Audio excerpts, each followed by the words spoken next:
Para hindi mabutas ang ating bulsay, ganitong pagpapalaki namin ng mga itik. Ano ba marami sa lugar natin, yung dagdag nating pakain. May mga kangkong, darak ng palay at mais. Nahaluan din natin ng vitamins. Nalagpasan na naman isang kainan ng mga free range nating itik. Kung sisiw pa lang sila hanggang isang buwan, commercial feeds ang pakain natin. Pero ngayong malalaki na at naka free range na sila, mais at darak, kangkong at darak, pinagsamang mais, darak at kangkong, yan yung pinapakain natin sa kanila. Kung nasa stage ng pangingitlog naman na sila, ilagay natin dun sa may binabahang banda. Doon ang maraming kuhol, suso at maraming insekto. Sa mga gawain natin dito sa bukid para makatipid, ito ang kabuuang video. Samahan nyo ako papunta dito sa may itikan. Tara naman po tayo sa itik ngayon.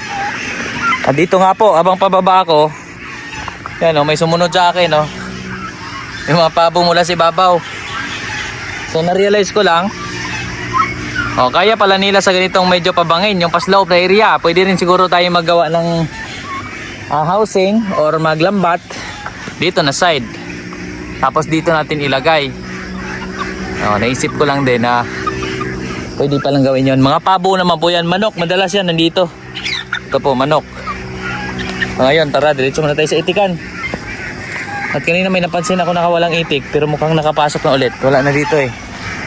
Maliban na lang kung gumala. Kanina meron dyan sa labas eh. Ang hanapin ko ngayon dyan, nandun. Nandun sila sa may unahan. Nakita ko na. Yan yung pinakakinatatatakutan ko. Yan sila sa dulo. Hindi masyado makita dito. Kasi magtatanim na ng palay dyan. Baka naman ay makapanira tayo ng tanim ng kapitbahay. Kailangan natin silang sunduin dun. At pauwiin na. At kailangan ayusin na yung lambat. Rush ang pag-aayos ng lambat dapat na ito. Yung housing natin doon. Dahil sa sunod-sunod na ulan, natumba na isang housing na nilagay natin doon. Manok, wala na abot. Manok, nakakababa na dito yung manok natin. Tara. Pauwiin ko muna yung mga itik na nakawala doon. Labog na ng saging dito. Ganda nga ng saging dito. May nag-comment. Ang ganda daw magtanim ng saging dito. Bagay daw sa saba. Totoo nga. Taba ng saging saba dito. Diyos. Mukhang kailangan nating baka magpapalit tayo ng dito project. Ayun tingnan nyo po. Ganda. Ang saging saba kasi walang gastos kasi marami tayong pantanim yan sa kabila. Kaya lang hindi ko kaya magtanim ng maramihan yan. So ang gagawin natin, magbabayad pa rin tayo ng magtatanim para mas marami yung maitatanim. Ayan po. O yan, may isa dito na iwan. Bubuksan ko lang itong daanan nila dito para makalusot. O yun ay lumusot. Yung iba po nandun sa dulo, kabila. Tano na natin. Yung iba nandito na, nag-aantay na. Pero bago ko sila pakainin, manguha pa ako ng mga damo-damo dito, mga kangkong kasi halo natin sa pagkain nila. Labong din kasaba dito. Ayan nyo. Ganda ng kasaba. Ang lalabong. Sunduin ko muna yung nakawalang itik dito sa unahan. May nakita akong bunga ng mangga dito. May mga paisa-isang bunga kasi mangga. Pati dito. Ito. Ayos. May ma-harvest tayo. Mga lang yan, kusang nagbunga lang kasi yan.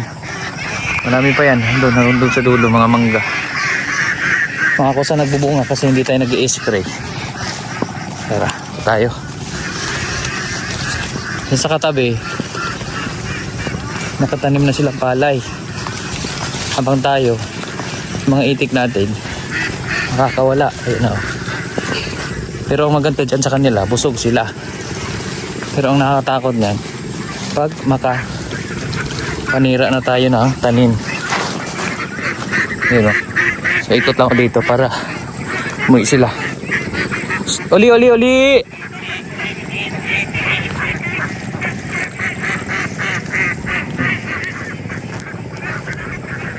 Dito po kasi. Dito po, nagtanim na sila dito eh. Yan ang mga tanim ng palay. Mga palayan kasi ito dito.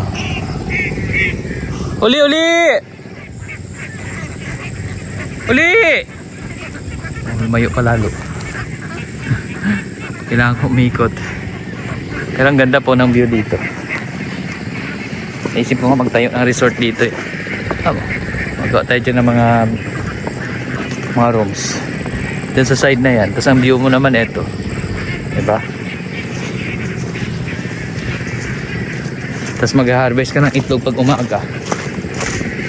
Tsaka pag may fish pan, mag-harvest ka ng fish. Oh, yan yung view. Ito yan, oh, may bundok din po doon sa dulo. Grabe, laki ng bundok. Taas ng bundok na yan, oh. Sobrang layo na yan. Pero litaw na litaw pa rin pag ganito oras. Minsan po di yan nakikita. Sorry po. May mga nagtatrabaho doon sa palayan, oh. Yan, pasyal-pasyal ko muna kayo dito. May nag-traktor, may nag-araro, may nagkuha ng kalabaw. So, may kalsada po yan dyan sa kabilang dulo. Actually dito rin may kalsada rin po yan dyan. Palibutan po ito ng kalsada. Yan dyan sa dulo. Kalsada po yan, may mga dumadaan. O yung itik iniwan na ako. Siguro nakapasok na yun. Ayun pa. Yung ibabaw naman po namin, kalsada din po yan. Pag akyat dyan, kalsada. So doon may kalsada, napalibutan ng kalsada. Kulang lang dito, flood control. Kasi binabaha pa rin po yung pagka bumaha dyan sa dulo. Matagal pong humuhupa.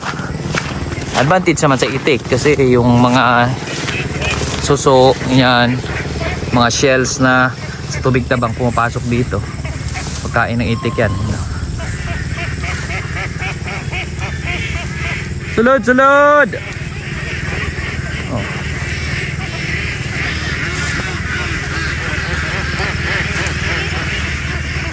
Yan yung mga lumabas na itik na di na alam kung paano umuwi. Oh.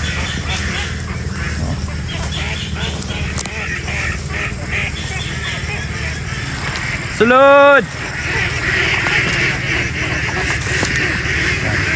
Maapak ako dito. Ito yung fish pond. Tuyo-tuyo na. Kaya naapakan na natin. Oh, may mga azola dyan, oh. Yan yung dinadayo nila dito, oh. Azola. Mga insect dyan. Alcohol, meron po dyan. Ayun na, pumasok na. Oh. Binuksan ko kasi yung hinarang ko dyan na electric pan sa kanal. Takip na electric pan. Yun na, nakapasok na silang lahat. So ngayon naman, yung kuha naman, yung pakain naman, mga kangkong naman ang kumuha naman ako ng pakain sa kanila. Tapos i-chop. Ito yung mga bagong tanim kong saging. Yan, yan. Everyday, nagdadala ko dito pag naka-tok-tok ako, nakabao-bao ako dito para sulit yung biyahe. Dadala ko saging, tinatanim ko yan. Mga bagong tanim. Kasi yung mga naunang tanim mo, malabong na. Napier grass, oh. Nagtanim ako napier dito para kung lilipat dito ang kambing, meron pa rin akong makuha mga pantanim. Tapos may mga mulberry tayo dyan. Yan, mulberry. Tapos yung lambat, nilagyan ko ng kasaba para poste. Yan, mga kasaba. Tapos dun sa ibabaw, doon no yung mga, yan, alam nyo ba yan? Yan yung Madre de Agua. May mga saging Madre de Agua. Dahan-dahan na rin tayo yung nagtatanim dito ng pwede pakain sa alaga. Yan, may Madre de Agua ako dito, malabong din, oh. Madre de Agua, mataas sa protein yan. So tara, let's do it muna yung mga tayo ng pakain dito sa itik. Po, may napansin ako dito. Laki ng butas, oh. Aso, no? Siguro may pumasok ditong aso. Laki ng butas, oh. Oh, diretso. Grabe. So yun lang disadvantage sa net. Kayang butasin. Kaya maganda talaga yung interlink, maliliit ang butas. Interlink po yung mga nandito, kaya yero. Yan, oh, mga yero to dito banda. Hindi nila mapasok. Yung interlink po, ganito yun. Yan po. Maliliit ang butas. Hindi kasya aso. Pati itik, hindi kasya. Kaya plan ko nga dito maglagay kami interlink. Bibili ako interlink. Lagay ako ng space lang para sa itik. Tapos pag nandito ako, tsaka ako pakaulan doon sa may net. Para sigurado tayo hindi makapanira dyan sa mga tanim ng katabi. Ayan. Pasok na tayo dito. Sa loob. Ayan yung pinaka-main na gwardiya. Ayan, diba? Napakaingay po niya, no? Pag may tao, ganyan sila kaingay. Kaya mabubulabog ka talaga pag papasok ka dito.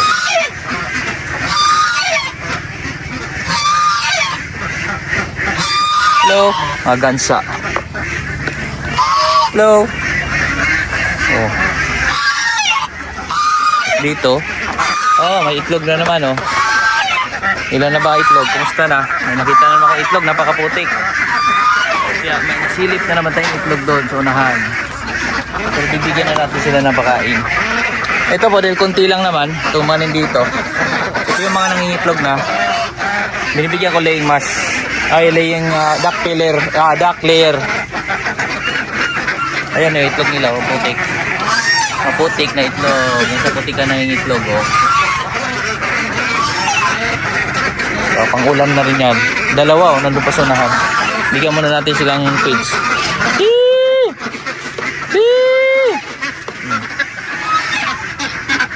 Tirahan ko lang konti ito dito. Ito, bigyan ko feeds dito yung dalawang to.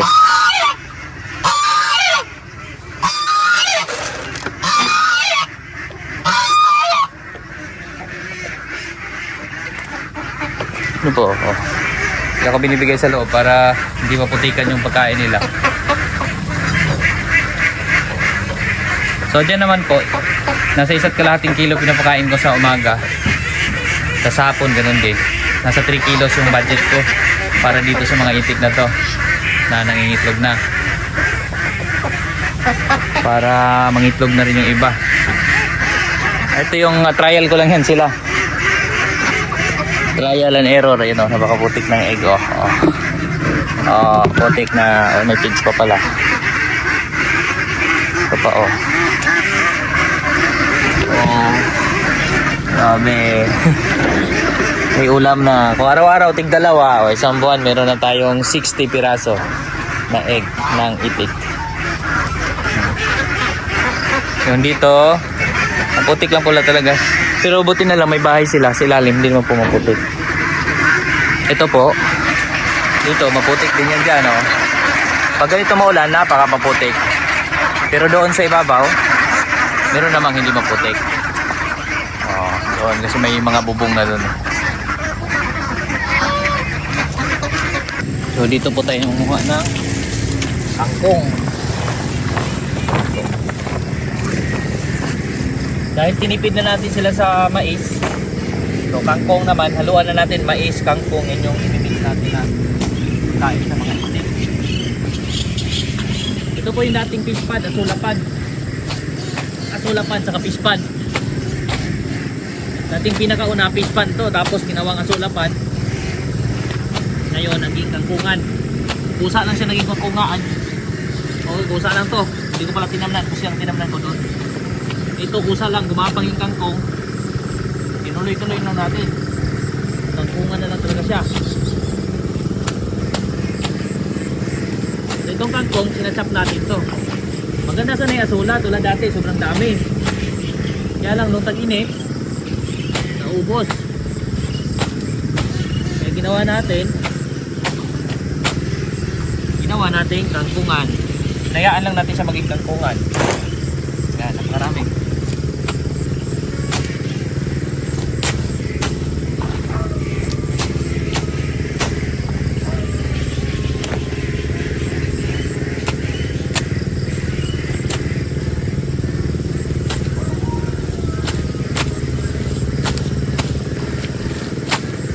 Dito nga po sa ilalim nito may mga asula pa. Chop natin yan. Ito, marami pa. Ito. Oh, mga kangkong. Itong pinakakuan po ilalim niyang kangkong yan. May mga asula pa. Nakadikit sa lupa.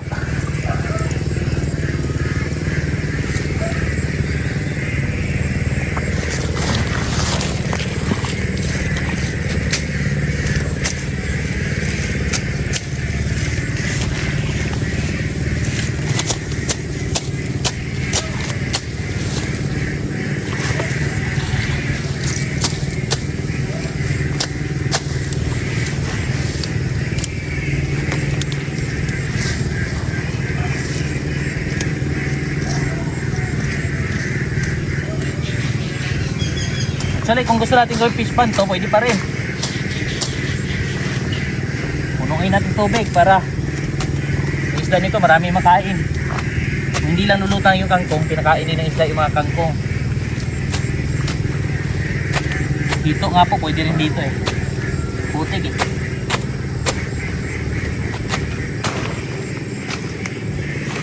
Yan. Kasi chop na lang natin yan. Nagdagan pa natin maya. Madre de Agua.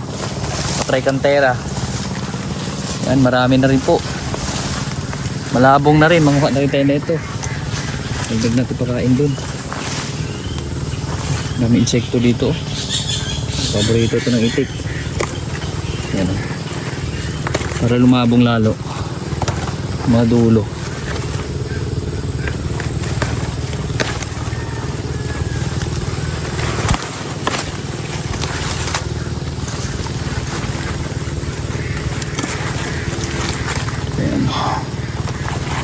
Taba oh. Sabi po, labong ng Madre de Agua dito.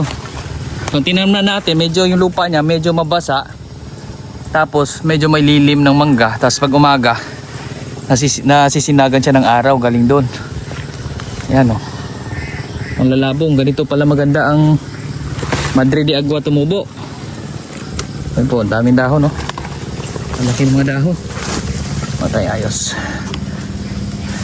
Yan po, yung iba oh. Labong na ng Madre de Agua dito. Ito yung mataas po sa protein naman na halaman. Talo ang kangkong nito. Kung palakasan ng nutrients, ito. Sama natin sa pag-chop to. Magandaan naman sana yung mga itik natin dito.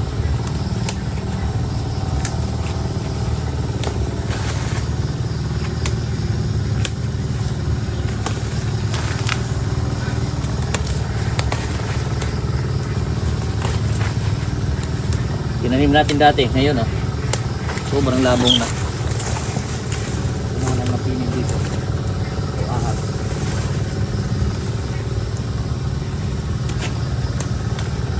Ito, grabe po.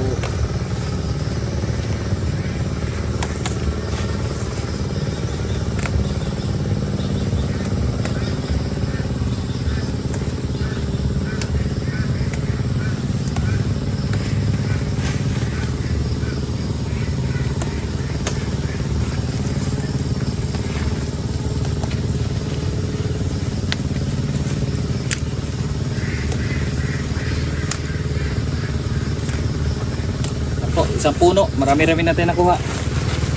O, pahalo lang naman natin sa kangkong to. Okay naman na to. Yan. Marami pa. Papunta dun yan. At dun sa kabila namang dulo, meron din tayong tinanim yan. Uy, may manggang nalaglag. Nagilaw na. O. Pero sira yan eh. Sira. Kainin ng mga itik yan.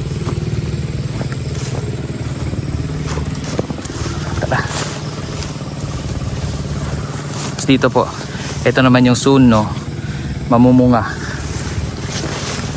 May mga tinanim tayo dito kasi yan yung investment natin. Pag may lupa, tamnan natin ang tamnan. Ito nga po, hinulugan pa lang namin. Yung tanim natin ng tanim ito, guyabano. Maganda rin po ang guyabano dito sa ganitong part pala. Yan, kangkong at Madre de Agua, tas darak at mais. Yan yung mix natin. So tara, okay po, mag-chop naman na tayo. So mga kangkong, i-chop na natin.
ready na ang ating panghalo doon sa pagkain ng mga alaga.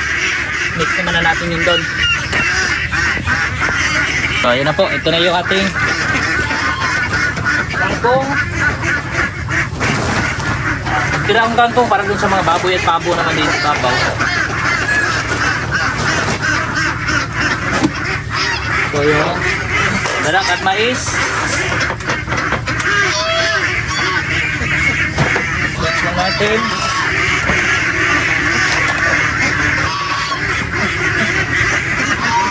So ito, pinapakain natin to dun sa mga pinapalaki natin na mga itik pa lang. Yung mga nangingitlog, since konti lang naman, feeds pure ang pinapakain ko. Pero yung nakahiwala yung grower natin, lagyan ko rin ng vitamins. Ito, multi-B. Sa mga nagtatanong. Ayan po, oh. Multi-B. Powder, ano siya, liquid na vitamins para hindi malumpo yung mga itik. Kasi pag ganito, ay chance na magpo ang itik na kailangan.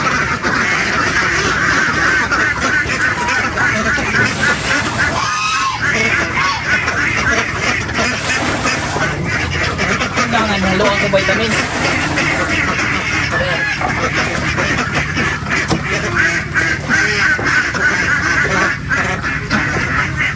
Tansa-tansa lang.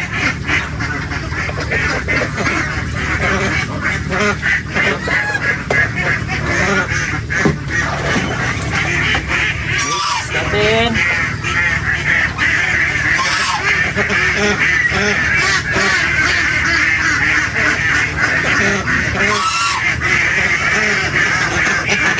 Since di natin makontrol yung inuman kasi naka-apply rin sila sa pagkain natin ihalo.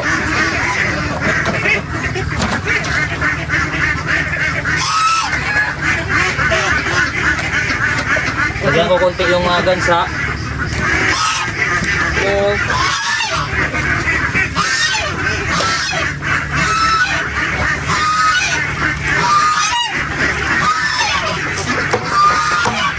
ngayon, ready na. Papakain na tayo ng itik doon sa kabila.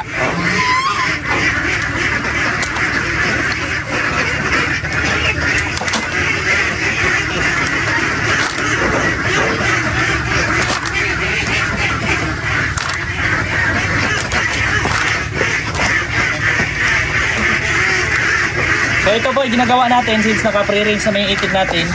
So mais, dara, kangkong. May vitamins. Kasi bukod dito, yung mga itik natin nakakain pa rin po ng ibang mga insekto.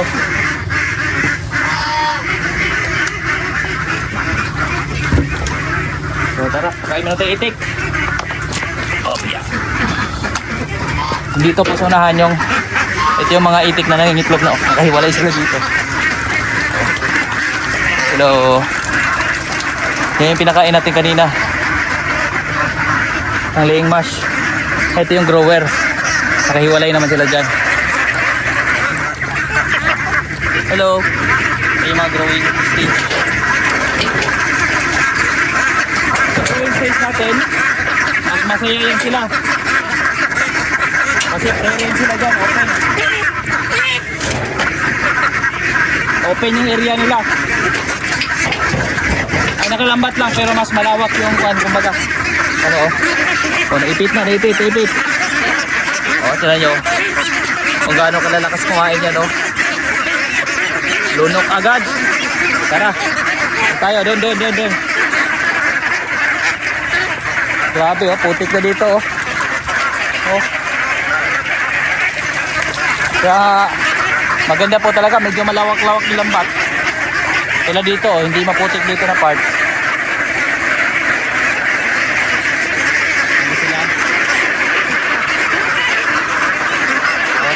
Dali. Hindi na makapag-antay yung iba oh. Sige. Natin.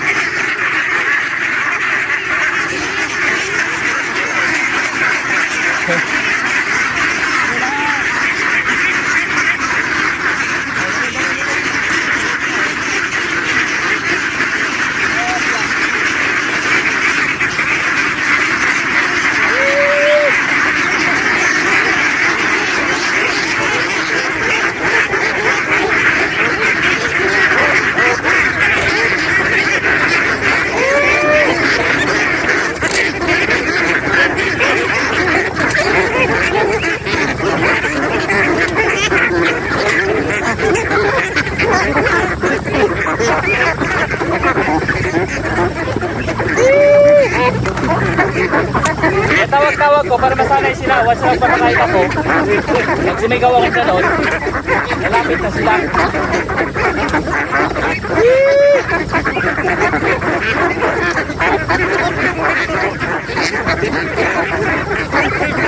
Ayan.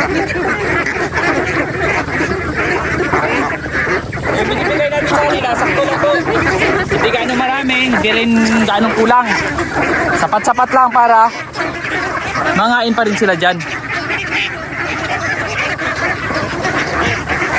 So yun lang po, kailangan din natin na basta pag mag-itik tayo, pag ganito, kailangan medyo malawak lang din pala ang lambat kasi para mayroon silang space na tuyo.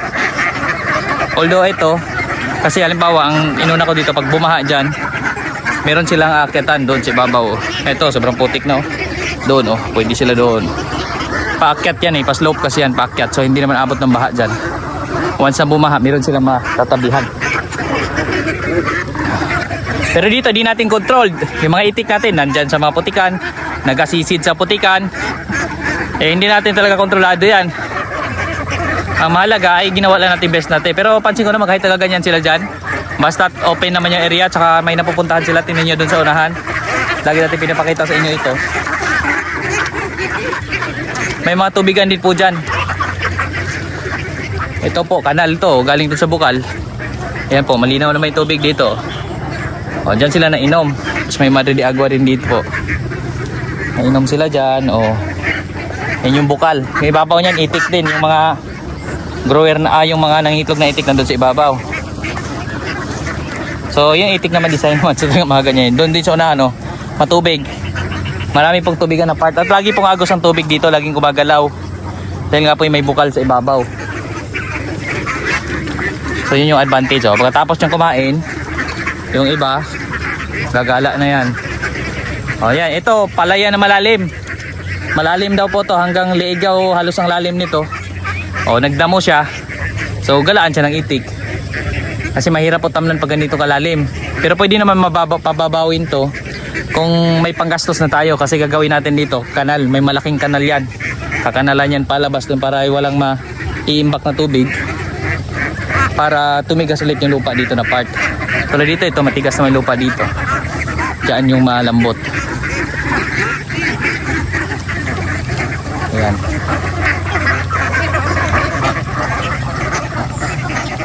So medyo yung kahit ganito lang itong paraan natin, kahit paano medyo malaki-laki rin na gastos natin, Kasi pinambili nating itik, 75 pesos ang bawat isa ng babae.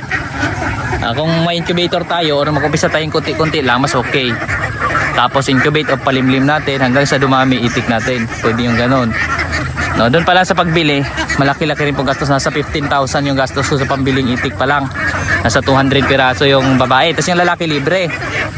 Tapos yung yung kanilang yung pagpapalaki naman, yung una lang feeds tayo mga about 1 month, mga 2 weeks pa lang pure feeds pa yan. Tapos 2 weeks pataas na hanggang 1 month halo na yan. May mix na ng mga azola, kaya konting kangkong yan ang darak, mix na konti hanggang sa masanay na sila. After 1 month ayun na, tayo, darak, mais. Dati may azola pati hinahalo konti, tapos naghalo din tayo minsan ng kuhol, suso, ganyan. Tapos yun, ngayon kangkong, yan yung mga minimix natin. So ang target natin, mabusog sila, makain sila. Tapos naka free range naman sila, naglambat naman tayo medyo malawak. Yun lang po yung advantage pagka medyo naka free range sila ganito. Kasi dati nung nandun lang sila sa loob, nakaharang ganyan, yung ganung pakain hindi po epektibo. Namamatay, mabilis mamatay, mabilis manghina. Pero nung ito nang ginawa namin, nilawakan namin yung area, kahit na medyo tinipid natin, yung mais darak yung consistent natin pinapakain, tapos ngayon naghalo natin kangkong, okay naman sila, malalakas. Hindi naman tulad dati na araw-araw halos may nakuha tayong patay na itik. Tapos minsan nung malakas ang ulan, ang daming namamatay na itik. So ngayon hindi naman gano'n na. At wala na nga tayong nakikitang patay na itik na siguro may 1 month. Tuloy-tuloy na okay na sila. Bihira lang na yung may mga naipit dyan sa net, mga sumabit, ganyan. Yun na lang yung nakikita natin na patay na itik. Pero parte yon ng pag-aalaga. Na minsan may mga ganun, hindi naman natin mape-perfect yan. Kaya once na pumasok tayo dito, ako nga nasanay na ako. Dati po talagang sobrang lungkot ko once na may ganun. O kahit sa kambing, papababoy, baka man yan, kalabaw man yan, o kahit anong alaga, may mga chances po talaga minsan na ganun. Kaya wag natin masyadong dibdibin. No, hanggat maaari, ano muna, sideline lang muna, wag natin masyadong i-focus lahat sa ganito. Huwag muna tayong mag-feeling business sa ganito kasi pag nag-umpisa pa lang tayo, may gastos din talaga po. Makaka-diskarte lang para medyo makaless tayo sa gastos. No, so yun yung paraan namin, yung nanguha tayo ng mga natural na mga pagkain na meron dito. Tsaka pinakauna po talaga, pag pinasok natin to, tingnan natin resources natin kung ano ba yung mga pwede natin magamit na nasa paligid na. Tulad dito, yung lambat namin dyan, yung yero, galing yan sa kubo dati dito na existing. No, nung nabili kasi natin, may kubo dito dati na sira na. Kinuha yung mga yero nilambat. Sa yung mga kahoy na medyo matibay, yun yung tinayo dyan na bahay ng itik dito naman.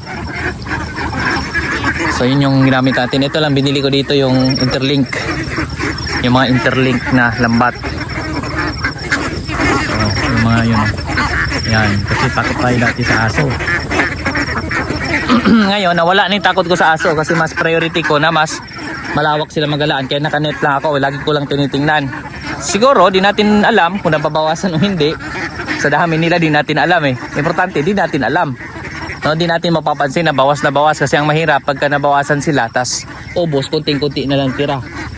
Kung marami pa rin naman sa paningin natin, yun kasi ang akin kung marami pa rin naman sa paningin ko ay okay sa akin yan. Ayaw kong problemahin masyado yung mga ganito. Sa atin lang, tuloy-tuloy, enjoy lang. Kasabay ng trabaho, kung meron tayong other source of income, sideline lang para hindi natin masyadong didibin. Kasi kung focus tayo agad dito, tapos wala tayong other source of income, mahirap din po talaga. No, kaya dahan-dahan lang. Tulad nito, di pa ito nangingitlog. Tinatsaga natin to, umaga hapon, nandito tayo, papakain. Tapos, yung gastos, bibili tayong mais. Nung nakaraan, sa worth 9,000 pesos yung pinambili kong mais. Matagal naman naubos, mahigit isang buwan. Siguro magdadalawang buwan din bago naubos yun. Tapos ngayon, kunti na lang. So, balik ako sa kangkong. Halo naman. Mais, kangkong, darak. Kasi low budget na naman. Wala naman tayong budget. Ganun lang ginagawa ko. Kasi pre-range naman sila So, wala tayong problema. Pre-range naman. Marami sila makain dyan. Mga insect, kanyan. Pasyal-pasyal yan sila dyan. Tsaka ito po, yung Napier grass. Ito yung pagkambing natin na damo. Napier, ito yung mga tinatanim po, pangkambing to. Ayan, malalago na. Sinasadya ko yan dyan para meron tayong makuha na ng pantanim sa future. Sa kabila, marami kami yan. Doon sa tenant kami doon sa kabila pag yung kinuha kasi, pwede naman tayo makuha doon, bagtanim. Pero sa akin, at least meron ako dito rin. Madre de Agua. Tapos itong Napier. Gala na yun sila. Yeah, masaya kasi yung mga itik sa ganito tingnan nyo. Tingnan nyo dyan yung ilalim na madamo dyan. May mga putik-putik, mga tubig-tubig, may mga insekto yan. Yung mga gumagalaw na insekto dyan, pagkain ng itik natin yan. Yung isda nga po, nabubuhay kahit hindi natin pinapakain may mga isda dyan. Sa lumang fish pond, nabubuhay yan kasi may mga nakakain pa rin sila, mga damo-damo, mga algae. Yung itik, ganun din, nakain ng mga algae. Mga lumot. Yan, mga damo-damo. Nakain din po nila yan. Ayan, tingnan nyo. Simot. Naiwan lang yung mga mahahabang kangkong. Yun lang din na kinain. Yung hindi na-chop na maigi. Simot. Ubos. Ganyan kaganda itong mga itik. Hindi ka mahirapan magpakain. Pero minsan mamumulima ka sa pakain. Kasi sobrang lakas nilang kumain. So ayan po yung ating update dito sa mga itik. At maraming salamat po sa lahat na nag-request ng daily update sa mga itik. Thank you po sa inyo pag-request. At tatry natin na laging gagawa ng video kung ano yung mga maobserbahan natin, isi-share natin sa inyo. Muli po, shoutout sa inyo lahat. Maraming salamat po.